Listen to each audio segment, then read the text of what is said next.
The rattling of the stagecoach wheels fell silent as Zara Holloway clutched the telegram in her trembling hands, the cruel words blurring before her tear-filled eyes. At 22, she never imagined she would be both a widow and an expectant mother, stranded in the unforgiving town of Paso Robles, California in the spring of 1878. "End of the line, madam," the driver called down, his voice lacking any real sympathy. "Paso Robles, this where you're getting off?" Zara nodded, gathering her skirts as she carefully navigated the steep steps down from the coach. Her 6-month pregnant belly made the descent awkward, but none of the men standing nearby offered assistance. She'd learned quickly that her condition and lack of a husband made her something of a pariah. "Thank you," she murmured, though the driver had already turned his attention to unloading the mail sacks. The hot California sun beat down mercilessly as Zara stood in the dusty street, one hand resting protectively over her swollen middle while the other gripped her single valise. What remained of her possessions would arrive on the freight wagon in a few days, assuming the arrangements her late husband Thomas had made still held. Thomas. The pain of his loss still cut fresh, barely 6 weeks gone. Killed in a mining accident that had crushed his body but left his dreams intact. Dreams of starting over in Paso Robles, where his cousin had written of fertile land and opportunity. Dreams that had died with him, leaving Zara to continue the journey alone. She made her way toward the hotel at the center of town, the only establishment that looked substantial enough to offer proper lodging. Her funds wouldn't last long, but she needed somewhere to stay until she could figure out her next steps. The hotel owner, a portly man with small, suspicious eyes, looked her up and down when she approached the front desk. His gaze lingered on her wedding ring and then dropped to her belly. "Traveling alone, madam?" he asked, his voice carrying just enough judgment to make Zara's cheeks flush. "My husband made arrangements for us in town," she said, the half-truth bitter on her tongue. "I need a room for a few nights while I get settled." The man's expression hardened. "We don't typically accommodate women in your situation." He glanced meaningfully at her belly. "Without a husband present." "I'm a widow, sir," Zara said, fighting to keep her voice steady. "My husband was killed in a mining accident before we could reach Paso Robles together. I have money to pay." "Widow, you say?" His skepticism was plain. "Got proof of that, do you?" Zara's hand tightened around the telegram. "I have the death notice, yes." "Well, that's unfortunate," the man said without a trace of genuine sympathy. "But my establishment has a reputation to maintain. Perhaps you could try the boarding house on Pine Street, though I can't promise Mrs. Wilkins will be any more accommodating." Zara felt the eyes of several patrons in the hotel lobby upon her, their judgment palpable. She straightened her back, unwilling to let them see her desperation. "Thank you for your time," she said stiffly, turning to leave before her emotions could betray her. The boarding house proved no more welcoming. Mrs. Wilkins, a thin woman with a pinched face, didn't even allow Zara past the front porch. "I run a respectable house," she said firmly. "No unmarried women with child, brings down the whole neighborhood." "But I am married," was married, Zara protested. "My husband isn't here, is he?" Mrs. Wilkins cut her off. "And I've only your word on that. Good day to you." By late afternoon, Zara had been turned away from every respectable lodging in town.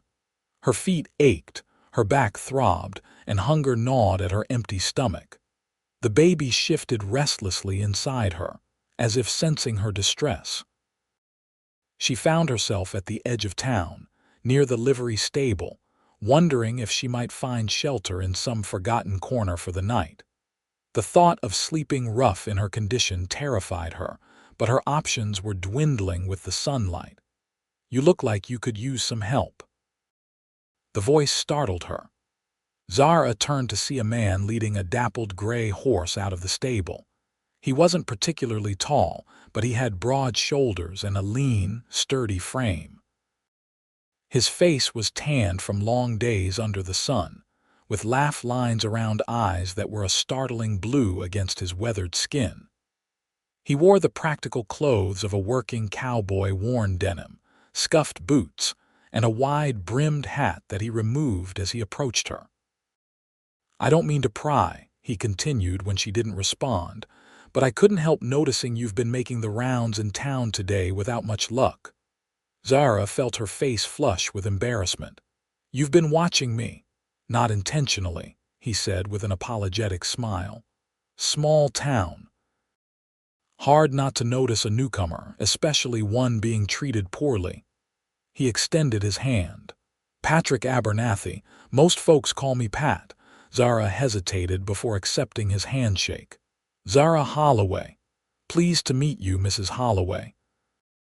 Now, if I might be bold, you look like you could use a meal and somewhere to rest. My sister runs a small restaurant just down the street. She might be able to help if you're amenable." Suspicion warred with desperate need. "Why would you help me when no one else will?" Patrick Abernathy's expression sobered. "Because unlike some in this town, my mother raised me to believe a person's worth isn't determined by their circumstances. And from where I'm standing, you're a lady in need of basic Christian charity." Tears threatened at his simple kindness. Zara blinked them back, unwilling to break down in front of this stranger. "I can pay for a meal," she said firmly. "I'm not looking for charity." "Never suggested you were," Patrick replied easily. "Just offering directions to good food and maybe a friendly face. My sister Hannah's place is just there." He pointed to a modest building with a sign reading Abernathy's Kitchen. With few alternatives, Zara nodded. "Thank you, Mr. Abernathy." "Pat," he corrected with a gentle smile. "Mr. Abernathy was my father, God rest him." He didn't offer to escort her, seeming to understand her need to maintain independence and dignity. Instead, he tipped his hat and turned back to his horse. "I need to deliver this fellow to his owner, but I'll check in later to make sure Hannah's taking good care of you." Zara watched him lead the horse away before turning toward the restaurant. She didn't know if she could trust Patrick Abernathy's kindness, but at that moment, it was the only light in an increasingly dark situation. Hannah Abernathy proved to be as warm as her brother had suggested. A plump, energetic woman in her 30s with the same striking blue eyes as Patrick, she welcomed Zara without hesitation. "Any friend of Pat's is welcome here," she said, ushering Zara to a table in the corner away from the few other diners. "You look dead on your feet, honey. Let me get you something to eat." Before Zara could protest, Hannah had disappeared into the kitchen, returning moments later with a bowl of hearty stew, fresh bread, and a cup of tea. "I don't have much money," Zara began. Hannah waved her hand dismissively. "Eat first, worry later." "Pat mentioned you might need a place to stay, too." Zara stiffened. "I don't want to impose." "It's no imposition. I've got a small room above the kitchen. It's nothing fancy, but it's clean and private.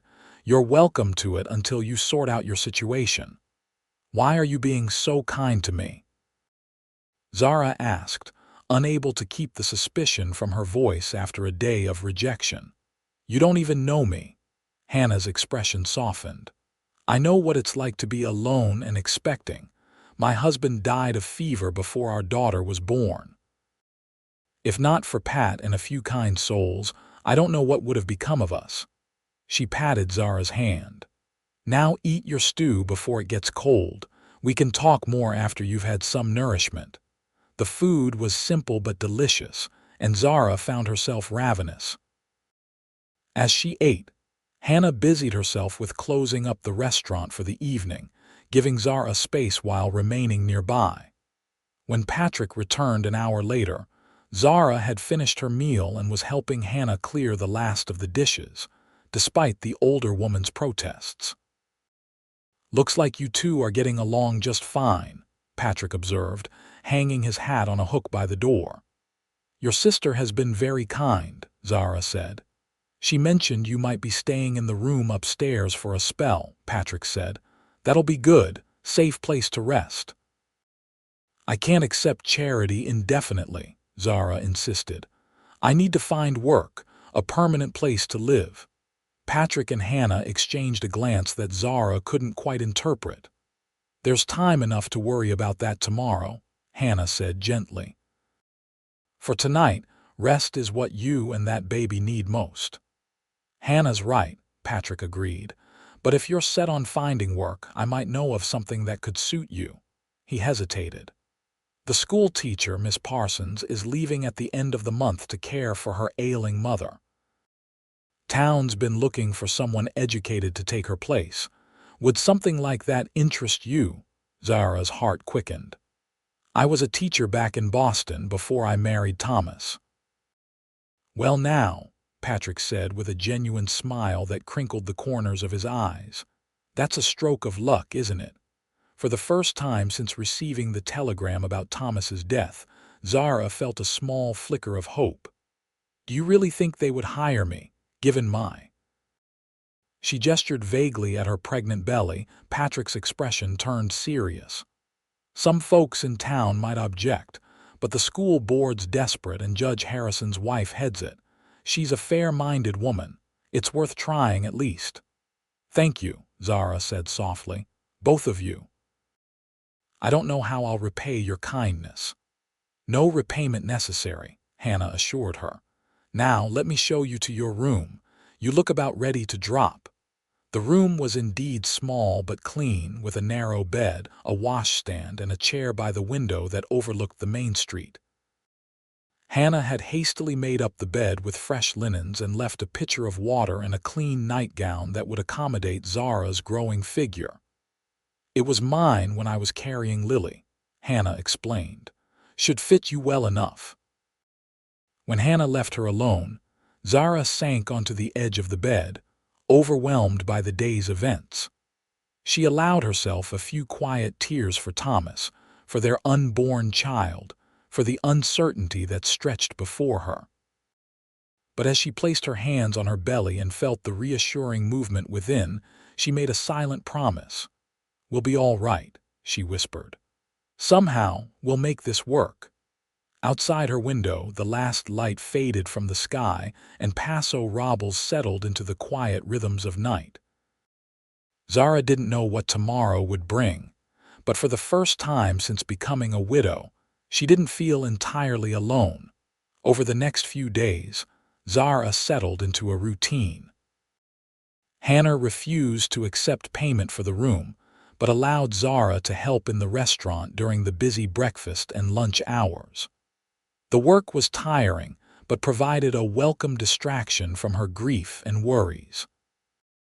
Patrick stopped by the restaurant daily, sometimes just for a quick meal, other times lingering to chat. Zara learned he ran a modest cattle operation on land outside of town, inherited from his father. He wasn't wealthy by any means, but he was respected for his hard work and fair dealings. "Judge Harrison's wife wants to meet you," he told Zara on the fourth morning, sliding onto a stool at the counter where she was rolling dough for pies. "About the teaching position." Zara's hand stilled. "Already? I haven't even formally applied." "Small town," Patrick reminded her with a smile. "Word travels fast. She'll be here at 2 o'clock if that suits you." Nervousness fluttered in Zara's chest. "What should I expect? Will she be prejudiced against my situation?" Patrick considered this. "Mrs. Harrison can be formidable, but she's fair. Be honest with her. Your qualifications should speak for themselves." Zara spent the morning hours fretting over the meeting, changing into her best dress, one of the few that still fit comfortably over her growing belly, and pinning her dark hair into a neat bun. Hannah offered encouragement, and a freshly pressed apron to cover the worst wrinkles in her dress. When Mrs. Eugenia Harrison arrived, Zara was struck by the woman's commanding presence. Tall and elegant with silver-streaked black hair, she carried herself with the confidence of someone accustomed to respect. "Mrs. Holloway," she said, extending a gloved hand. "I'm Eugenia Harrison. Patrick Abernathy speaks highly of your teaching experience." Zara invited her to sit at a corner table where Hannah had thoughtfully set out tea and cookies. The interview proceeded formally at first, with Mrs. Harrison asking detailed questions about Zara's education and teaching methods. Zara answered honestly, drawing on her 3 years of experience teaching at a girls' school in Boston. "Your qualifications are certainly adequate," Mrs. Harrison said after nearly an hour of discussion. "Now, we must address the more delicate matter." Zara tensed, knowing what was coming. "You are with child and recently widowed, I understand." "Yes, madam. My husband died 6 weeks ago in a mining accident. We were traveling to start a new life here when it happened." Mrs. Harrison's expression softened slightly. "I am sorry for your loss. However, you must understand that the schoolteacher holds a position of moral authority in our community. Some parents may object to their children being taught by a woman in your circumstances." Zara lifted her chin. "My circumstances, Mrs. Harrison, are that I am a qualified teacher who has suffered the loss of a beloved husband. My child will be born in respectability, even if some choose not to see it that way." She hadn't intended to sound so defiant, but the days of rejection had worn on her patience. To her surprise, Mrs. Harrison's mouth curved in what might have been approval. "Well said, Mrs. Holloway. I admire your fortitude." She sipped her tea thoughtfully. "The position would begin after Miss Parsons departs at the end of the month. That gives you 3 weeks. The school term runs until June, then resumes in September." "And after the baby comes?" Zara asked, resting a hand on her belly. "That would be a matter for the school board to discuss. However," Mrs. Harrison added with unexpected gentleness, "I raised 3 children while teaching. It can be done with proper support." Hope bloomed in Zara's chest. "Does this mean you're offering me the position?" "Conditionally," Mrs. Harrison confirmed. "I will need to consult with the other board members, but as chairwoman, my recommendation carries significant weight. I would suggest you visit the school in the coming days, meet Miss Parsons, and familiarize yourself with our curriculum." "Thank you," Zara said fervently. "I won't let you down." Mrs. Harrison gathered her gloves and stood. "See that you don't. This town needs educated women, Mrs. Holloway. Perhaps your presence will help broaden some minds as well as young intellects." After Mrs. Harrison departed, Zara found herself trembling with relief and excitement. Hannah appeared with a fresh cup of tea, grinning broadly. "I heard enough to know it went well," she said, sitting across from Zara. "Eugenia Harrison doesn't waste time on lost causes." "It's not definite yet," Zara cautioned, "but it's more hope than I had a week ago."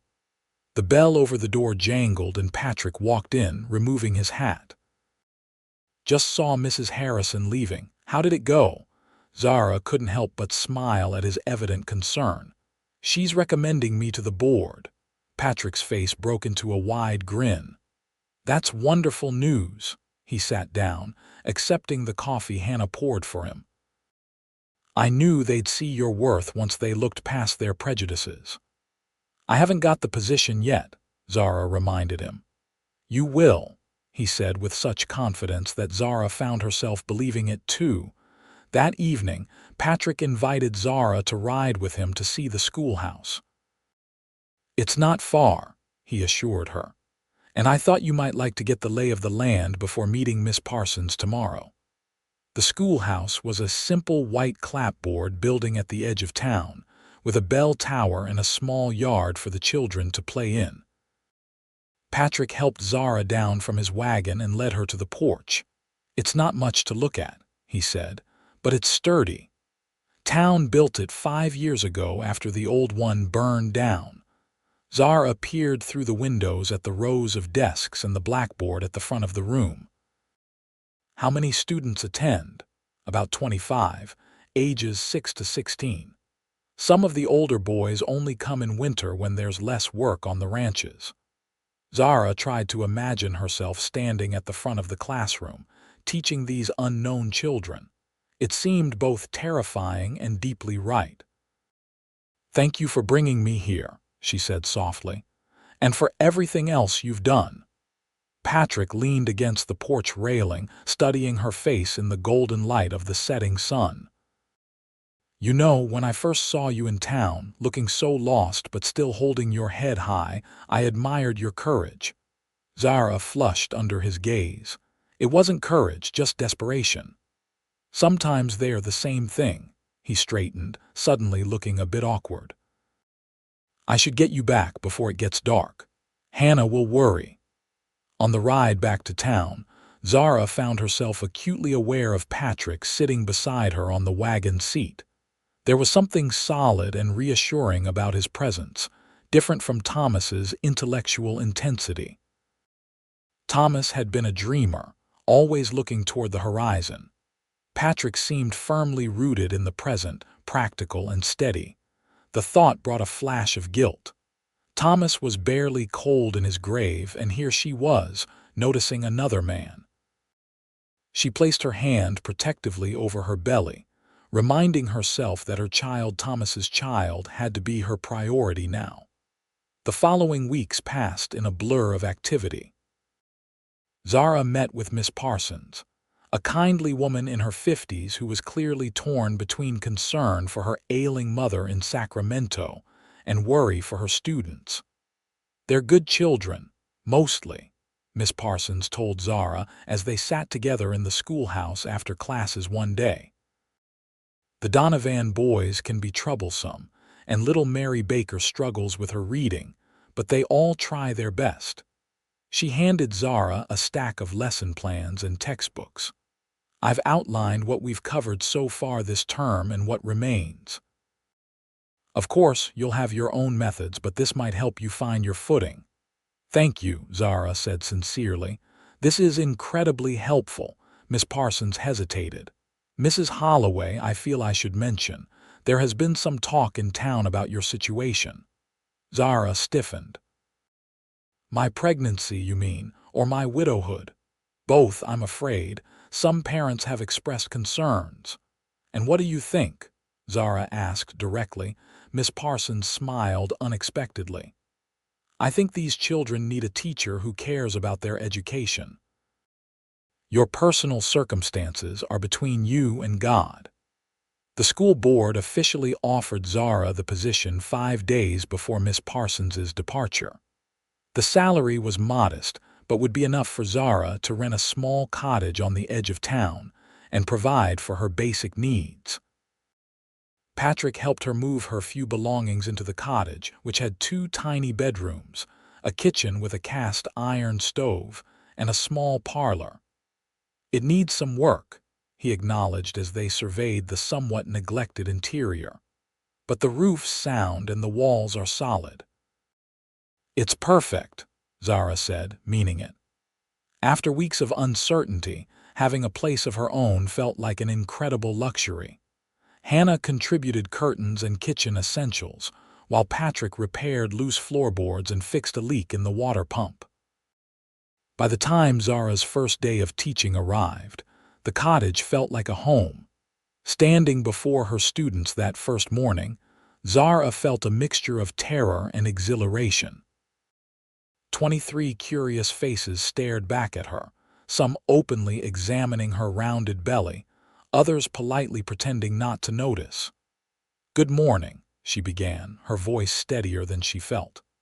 "I am Mrs. Holloway, and I will be your teacher for the remainder of the term. Miss Parsons has told me what fine students you all are, and I'm looking forward to continuing your education." A boy in the back row, one of the Donovans, she guessed, raised his hand. "My pa says you ain't got a husband. That true?" The classroom fell silent. Zara's heart pounded, but she kept her expression calm. "My husband died earlier this year," she said simply. "Now, please open your readers to page 42. We'll begin with a passage from Mr. Shakespeare." The moment passed, and the day proceeded more smoothly than Zara had dared hope.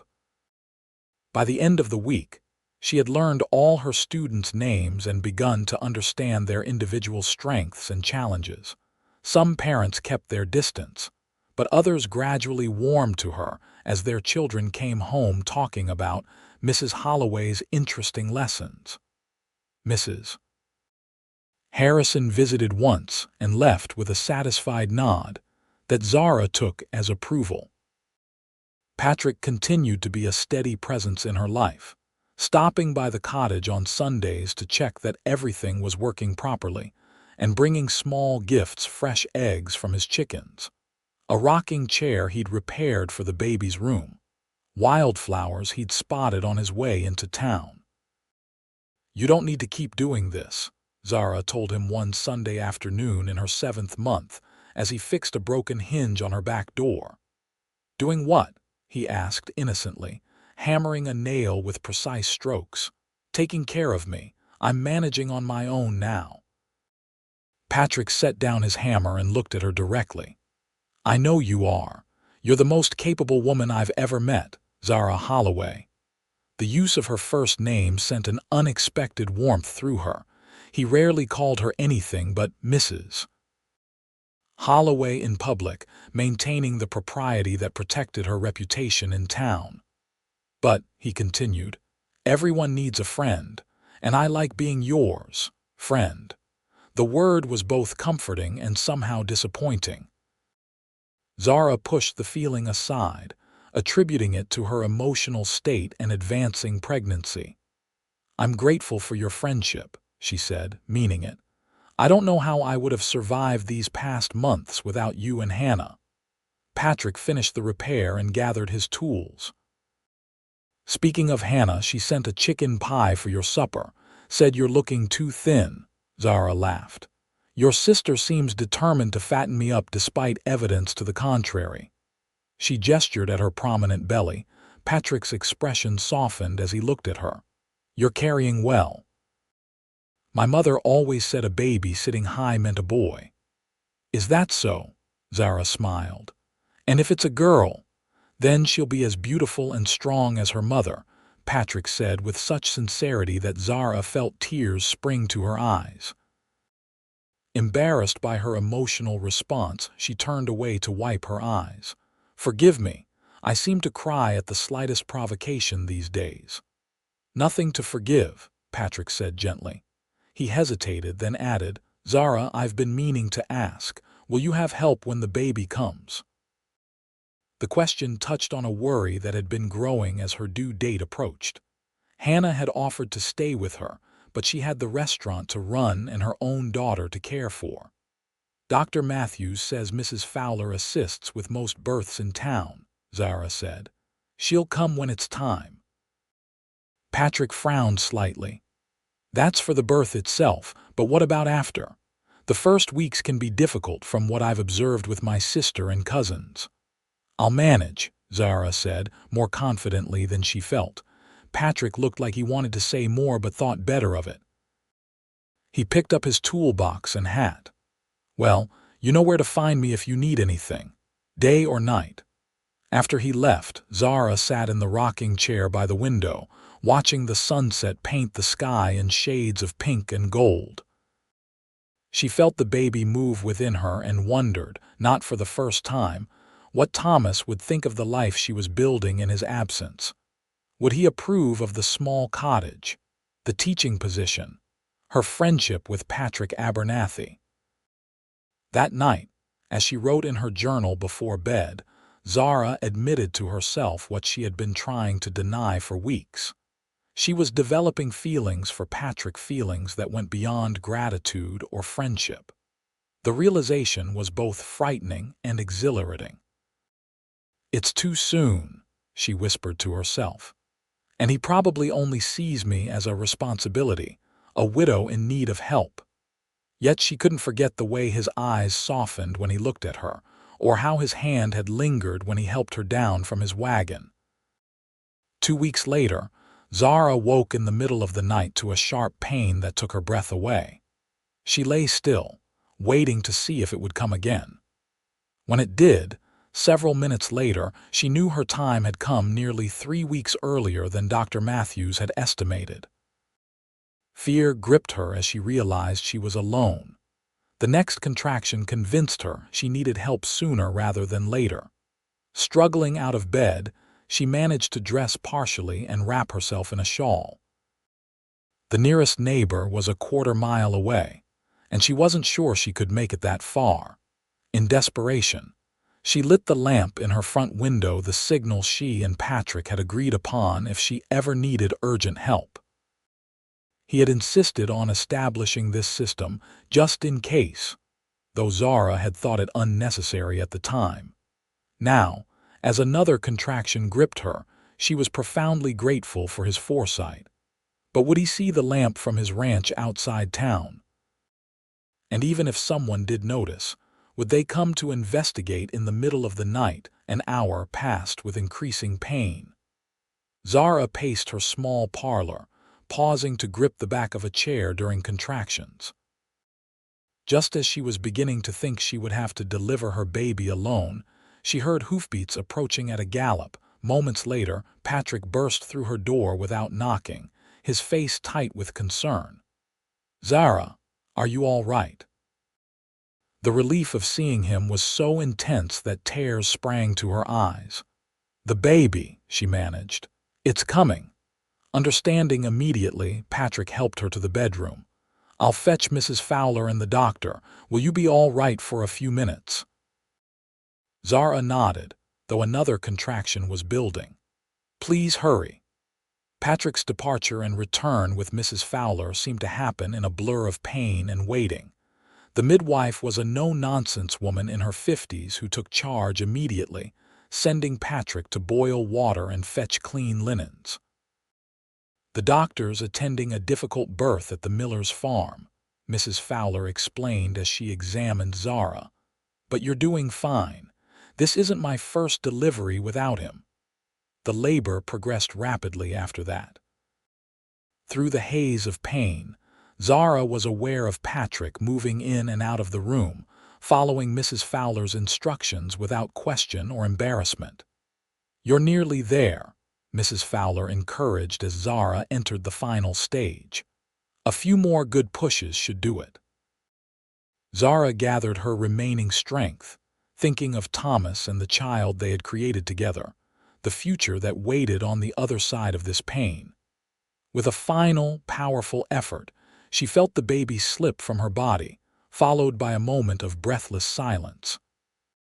Then came the most beautiful sound she had ever heard, the indignant wail of her newborn child. "You have a son, Mrs. Holloway," Mrs. Fowler announced, efficiently cleaning and wrapping the infant. "A strong, healthy boy." Tears flowed freely down Zara's cheeks as Mrs. Fowler placed the tiny bundle in her arms. Her son had a shock of dark hair like Thomas's and a determined little chin. His eyes, when they briefly opened, were the cloudy blue of all newborns. "Hello, my love," Zara whispered, tracing a finger over his perfect features. "I've been waiting to meet you." Mrs. Fowler bustled about, cleaning up and checking Zara for complications. Finding everything in order, she allowed Patrick to enter the room.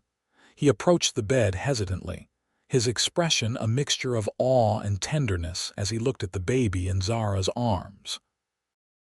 "You did it," he said softly. "He's perfect." "Would you like to hold him?" Zara offered impulsively. Patrick looked startled but pleased. "Are you sure?" When she nodded, he carefully took the swaddled infant, his large hands suddenly gentle as they cradled the tiny form. "Well, young man," he said to the baby, "you picked quite a night to make your entrance." Watching Patrick hold her son with such natural ease, Zara felt something shift in her heart. This man who had been her friend and protector now seemed somehow more a vital part of her new life, someone she couldn't imagine being without. "I've decided to name him William Thomas," she said. "William was my father's name." It's a good, strong name, Patrick approved, returning the baby to her arms. He'll grow into it well. Mrs. Fowler, who had been observing this exchange with a knowing look, began gathering her things. I'll check back in the morning, but everything looks fine. Mr. Abernathy, if you could stay until I return. New mothers shouldn't be alone the first night. Patrick nodded without hesitation. I wasn't planning to leave. After the midwife departed, Patrick settled himself in the rocking chair beside Zara's bed. Try to rest when he does, he advised. First night's always the hardest, according to Hannah. Zara studied his face in the soft lamplight. You've done so much for me, Patrick, more than I can ever repay. I don't want repayment, he said quietly. Never did. Then what do you want? Zara asked, surprising herself with her directness. Patrick was silent for a long moment, his eyes on little William's sleeping face. I want to be here, he finally said, for both of you, in whatever way you'll allow. The words hung in the air between them, heavy with meaning. Zara felt her heart beating faster as she considered their implications. I'm still in mourning, she said softly. And there's William to consider. He's Thomas's son. Patrick nodded, his expression serious. I know. I wouldn't rush you, Zara, but I wanted you to know. My feelings for you have grown beyond friendship. Before she could respond, William began to fuss, ready for his next feeding. The moment passed, but his words remained with her as she nursed her son and eventually drifted into exhausted sleep. When she woke a few hours later, she found Patrick still in the rocking chair, watching over them both with steady devotion. The weeks following William's birth were a blur of exhaustion, joy, and adjustment. Zara took a brief leave from teaching, with a substitute recommended by Mrs. Harrison filling in temporarily. The town's reaction to William's arrival was mixed but generally positive, with several mothers from the school bringing meals and baby clothes, despite lingering reservations about Zara's status. Hannah was a constant support, showing Zara how to bathe the baby and interpret his different cries. She would take William for a few hours when Zara needed uninterrupted rest, her experienced hands soothing his occasional colicky episodes. Patrick visited daily, always bringing something useful: firewood, groceries, a cradle he had crafted himself from pine and oak. He never pressed Zara about their conversation on the night of William's birth, seemingly content to be part of their lives in whatever capacity she allowed. As May turned to June and the school term ended, Zara found herself with more time to reflect on her feelings. William was thriving, growing more alert and responsive each day. He had Thomas's dark hair and what seemed to be her own green eyes as the newborn blue faded. One warm evening, as Zara sat on her small porch with William sleeping against her shoulder, she saw Patrick approaching on horseback. The sight of him made her heart quicken in a way that could no longer be dismissed as gratitude or friendship. "Evening," he called softly as he dismounted and tied his horse to the hitching post. "How's the little man today?" "Just fed and sound asleep," Zara replied with a smile. "He's been good today." Patrick settled into the chair beside her, his presence comfortable and familiar. "And his mother?" "How are you?" "Better," Zara admitted. "The fog is lifting. I feel more like myself again." They sat in companionable silence, watching the sunset paint the western sky in vivid hues. A gentle breeze carried the scent of wildflowers from the nearby meadow. "I've been thinking," Zara said finally, gathering her courage, "about what you said the night William was born." Patrick turned to look at her, his expression carefully neutral. "Have you now?" "Yes," she took a deep breath. "I care for you, Patrick. More than I expected to, and perhaps sooner than is." "Conventional," his eyes softened. "Conventional has never seemed to apply to us, Zara." She smiled at that. "No, I suppose not." She looked down at William, sleeping peacefully in her arms, But there's William to consider, and Thomas's memory. Thomas will always be William's father, Patrick said gently. Nothing can or should change that. As for William, he reached out tentatively to stroke the baby's soft hair. I already love him, Zara, not just because he's yours, though that would be reason enough.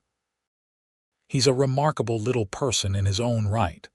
Tears pricked at Zara's eyes. You do? Patrick nodded. I do, and I love his mother too, if she's ready to hear that. The words hung in the air between them, both terrifying and exhilarating. Zara thought of Thomas, his dreams, his love, his absence. She would always carry him in her heart, but her heart, she was discovering, had room for new love as well. I think she is, Zara whispered.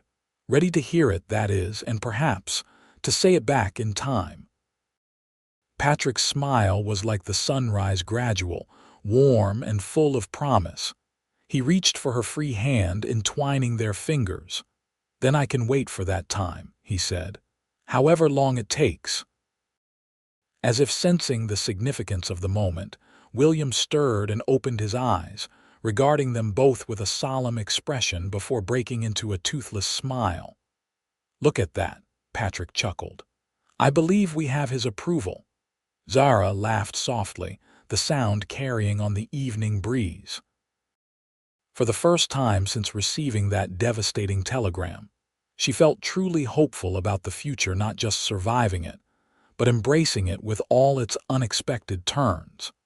The summer passed in a gentle rhythm of baby care, garden tending, and increasingly tender moments with Patrick. They took things slowly, mindful of town gossip and Zara's recent widowhood. Public outings were kept friendly rather than romantic, though their private conversations on her porch grew increasingly intimate. Patrick told her about his childhood in Paso Robles, his father's struggles to establish their ranch, and his mother's death from pneumonia when he was 16. Zara shared stories of her Boston upbringing, her love of teaching, and her brief but loving marriage to Thomas. He sounds like a good man, Patrick said one evening after Zara had described Thomas's passionate belief in education for all children. He was, Zara confirmed. Idealistic, brilliant, sometimes impractical. He would have been a wonderful father. William will know about him, Patrick promised. We'll make sure of that. The "we" didn't escape Zara's notice, nor did the easy way Patrick included himself in William's future. The thought warmed her rather than alarmed her. As September approached and the new school term loomed, Zara faced the challenge of returning to teaching with a 3-month-old baby. When she expressed her concerns to Patrick, he suggested a solution. Hannah's girl Lily is 14 now and responsible. She could watch William at your cottage during school hours. It would give her some earnings of her own, which she's been wanting. The arrangement proved ideal. Lily was a natural with the baby, and the cottage was close enough to the school that Zara could check on them during her lunch break. The town's attitude toward Zara had gradually softened over the months. Her competence as a teacher and her dignified bearing in the face of earlier rejection had earned respect, if not universal acceptance. The children adored her, and their parents found it increasingly difficult to maintain objections when their offspring were thriving academically. Even Mrs. Wilkins, who had turned Zara away from the boarding house on her first day in town, grudgingly acknowledged that the widow Holloway has conducted herself properly, all things considered. By November, when William was 6 months old and sitting up on his own, Zara had fully settled into her life in Paso Robles. The cottage felt like home, her position at the school was secure, and her relationship with Patrick had deepened into something precious and sustaining. They were walking together on a crisp Sunday afternoon, William bundled against the autumn chill in a blanket Hannah had knitted. When Patrick broached the subject, they'd been circling for weeks. Winter's coming, he observed. helping Zara over a fallen log on the trail. "Gets cold in that cottage of yours." "We manage," Zara replied, though she had been concerned about the drafty windows and the cost of enough firewood to keep them warm through the winter months. Patrick cleared his throat. "I've been thinking. My house is too big for just me. 3 bedrooms, sturdy roof, good wood stove, and it's lonely, especially in winter." Zara's heart quickened. "Patrick, I'm not saying this right," he muttered, stopping on the path and turning to face her. William gurgled from his position in Zara's arms, reaching for Patrick's hat. Patrick smiled at the baby, then met Zara's eyes with a serious expression. "I love you, Zara Holloway. I love this boy as if he were my own. I want to marry you if you'll have me. Make a proper family, give William my name, keep you both warm and safe for all the winters to come." Though she had sensed the proposal was coming, the reality of it made Zara's eyes fill with tears.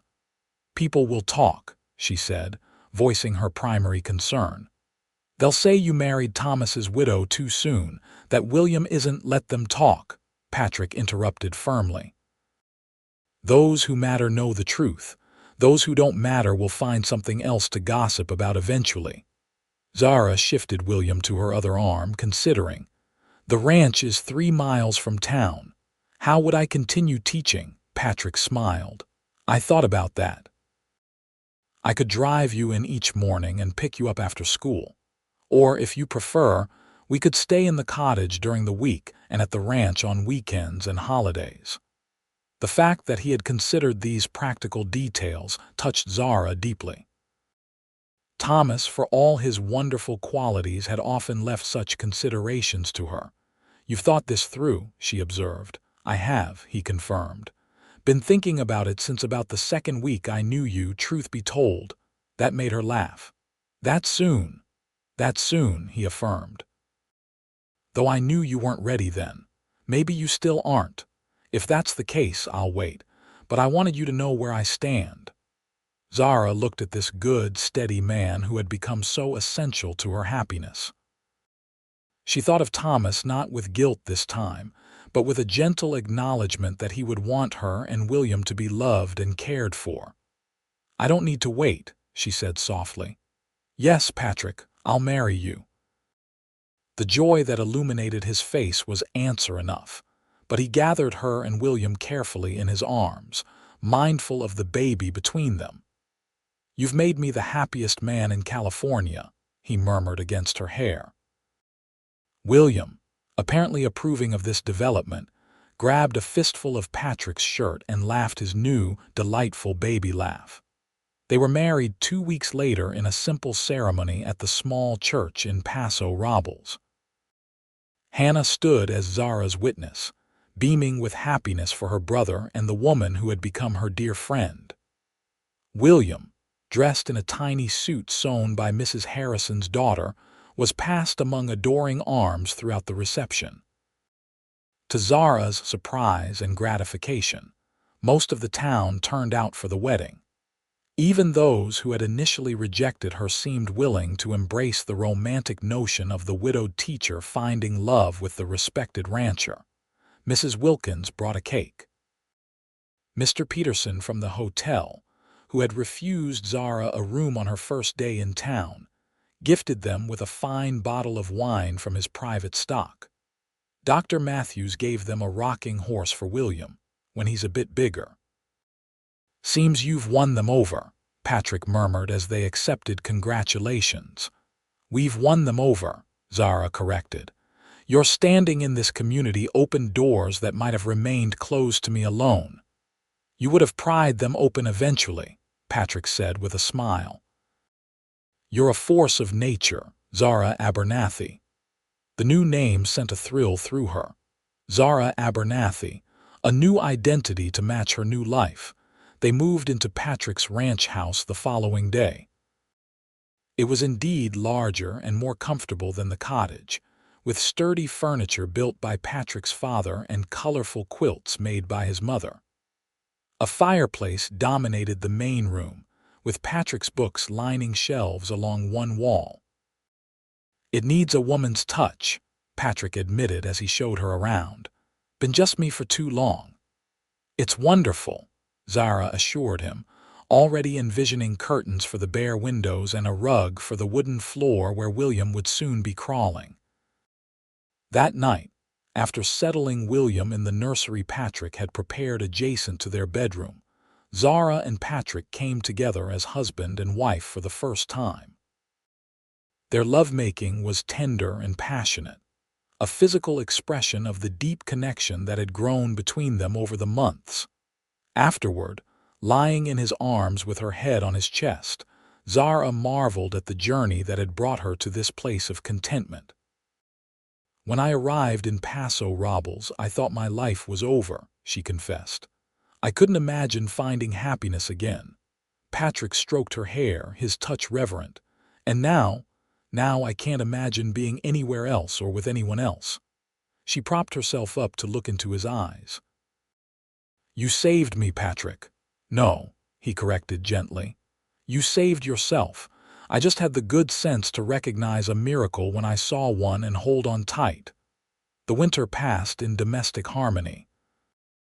Patrick taught Zara about ranch operations, and she found she enjoyed helping with the animals when school was not in session.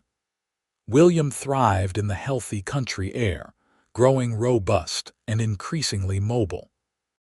Hannah and Lily visited regularly, and Patrick's ranch hands, initially wary of their boss's new wife and ready-made family, soon warmed to Zara's cooking and William's cheerful disposition.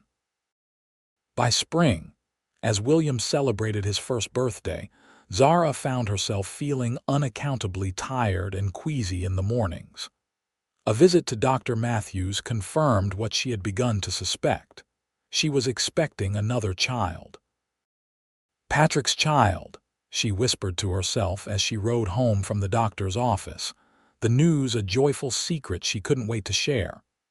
That evening, after William was asleep, Zara told Patrick about the baby. His response was everything she could have hoped for: pure delight and tender concern for her well-being. Another child, he marveled, placing his hand gently on her still flat stomach. Our child. Yes, Zara agreed, covering his hand with her own. Though you know, in my heart, William is yours too. Patrick's eyes glistened with emotion. I know. And he'll always know how much his father Thomas loved him, even before he was born. But I'm the lucky man who gets to watch him grow up. As summer ripened into autumn, Zara's pregnancy progressed smoothly. She continued teaching until December, when the school board insisted she take leave earlier than she had with William. We can't have our teacher delivering in the middle of arithmetic lessons, Mrs. Harrison said firmly. The substitute is already arranged. Rest and prepare for this new blessing. On a snowy January night in 1880, Zara gave birth to a daughter they named Grace Hannah Abernathy. Unlike William's early arrival and rapid delivery, Grace took her time, coming into the world after a long labor that tested Zara's endurance. Patrick never left her side, his steady presence anchoring her through the pain. When Grace finally arrived, squalling indignantly with a head full of reddish-gold fuzz, he wept unashamedly. She's perfect, he whispered, cradling his daughter with practiced ease. Thank you, Zara. Thank you for our family. William, now an energetic toddler of 18 months, regarded his new sister with curious fascination. Baby, he asked, pointing at the bundle in his mother's arms. Yes, sweetheart, Zara confirmed. This is your sister Grace. You're a big brother now. William seemed to consider this responsibility seriously before breaking into a grin that reminded Zara poignantly of Thomas. My baby, he declared possessively. That's right, Patrick agreed, ruffling the boy's dark hair. Your baby sister, and we'll all take care of her together. As Zara watched her husband and son bonding over the newest addition to their family, she felt a profound sense of completion. The journey from grief-stricken, desperate widow to beloved wife and mother of two, had been unexpected and challenging, but infinitely rewarding. 5 years later, as Zara prepared for the first day of the new school term, she paused to watch her family through the kitchen window. Patrick was teaching William, now 6, and the spitting image of Thomas, how to groom a pony, his birthday present and source of immense pride. 5-year-old Grace, as fearless and practical as her father, was helping by carrying the brushes in her pinafore. 3-year-old James, their second son together, toddled after his siblings, determined not to be left out. The scene filled Zara's heart with gratitude. This life, so different from what she had imagined when she first arrived in Paso Robles as a pregnant widow, was rich with love, purpose, and joy. Patrick looked up, sensing her gaze, and smiled that same warm, steady smile that had first offered her hope when the world seemed coldest. He said something to William and started toward the house, lifting James onto his shoulders as he came. "Ready for the new term, Mrs. Abernathy?" he asked as he entered the kitchen, setting James down to run to his mother. "More than ready," Zara confirmed, accepting his kiss. "Though I'll miss having the children home all day." "They'll be fine," Patrick assured her. "Hannah's coming by to help with James while I take the older two fishing this afternoon, and you'll be back before they know it."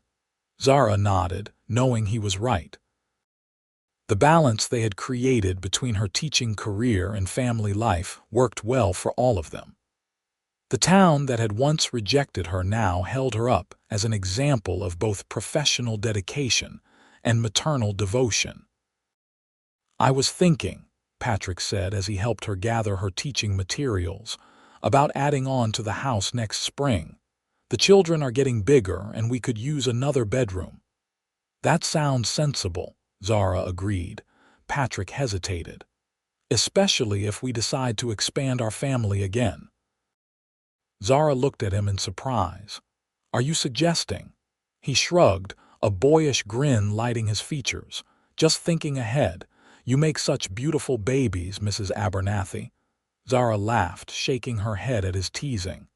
"Let me get through this school year first, Mr. Abernathy. Then we can discuss further expansions." But as they gathered their children for breakfast, Zara found herself warming to the idea. Their home was full of love, their marriage strong and nurturing. Perhaps there was room for one more blessing in their lives. That evening, after the children were asleep and the house was quiet, Zara and Patrick sat together on the porch swing, watching the stars emerge in the clear night sky. His arm was around her shoulders, her head resting against him in the comfortable closeness of long married love. "Do you ever think about that day we met?" Patrick asked softly. "You looking so lost but so determined, standing outside the livery stable." "Often," Zara admitted. "I was at my lowest point. I couldn't see a way forward. And now?" Zara turned to look at her husband, this good man who had helped her rebuild her life from its broken pieces. "Now I see everything. Our children growing strong and happy, our home, our love." She reached up to touch his face. "You were my friend when I had none, and now you're my everything." Patrick covered her hand with his own. "And you, Zara Holloway Abernathy, are mine. From the moment I saw you standing tall despite your circumstances, I knew you were someone special. I just never dreamed how completely you would change my life. For the better, I hope," she teased gently. "For the infinitely better," he confirmed, drawing her closer for a kiss that still held all the tenderness and passion of their early days together. Above them, a shooting star traced a brilliant path across the heavens, a fitting symbol, Zara thought, of the unexpected journey that had brought her to this place of belonging. From desperate widow to beloved wife and mother, from stranger to respected teacher, from brokenness to wholeness. As Patrick deepened their kiss, Zara surrendered to the moment, grateful beyond words for the second chance at love she had found in the most unlikely of places, a dusty street in Paso Robles, where a kind cowboy had offered friendship to a pregnant widow when no one else would.